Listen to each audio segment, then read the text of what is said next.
This third song on the album, Pointless to Escape, really comes straight out of chapter 3 of the book of Ecclesiastes.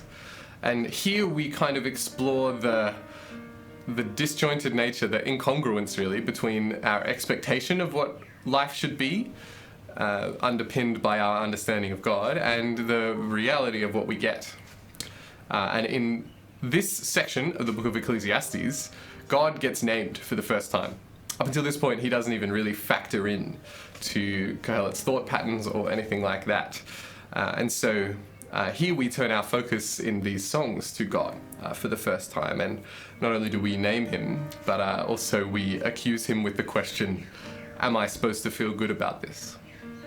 Kind of trying to harness that feeling of, well, if God is in control, how can life be like this? And really what we're exploring here, I guess, is the dangers of a transactional approach to God. As if we expect one thing from God because we think we've got him figured out, or we expect something from God because we've done something for him that we think deserves this thing in return. And it can be this kind of thing where we feel like we're putting nothing but good out into the world and receiving complications and disappointments and evil in return. Or perhaps we feel like we're just giving and giving and giving and giving and giving, and we have absolutely nothing left. I'm sure you've found yourself in situations like that. I know I have, feeling as if you're tirelessly working and tirelessly letting people take from you, or giving people of your time and emotional resources, and not seeing the kind of difference that you would hope or expect, both in them or from God or in the world around you.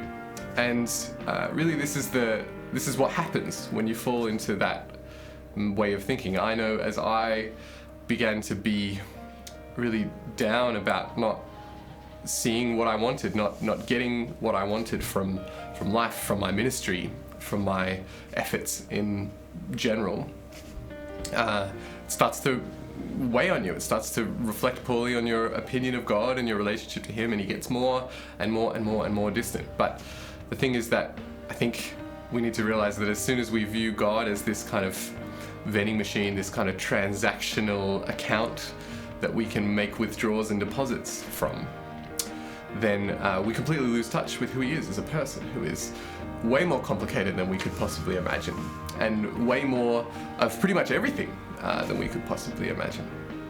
But we get to find hope in the fact that even as things are maybe not how we would like them now, and as things don't work out maybe how we would like them now, that God is coming, that Jesus is returning, and that he will one day set things perfectly right, and we will see everything that he is doing for what it is.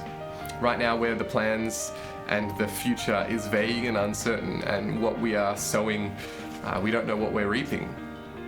One day we'll know for sure, and that's a beautiful hope.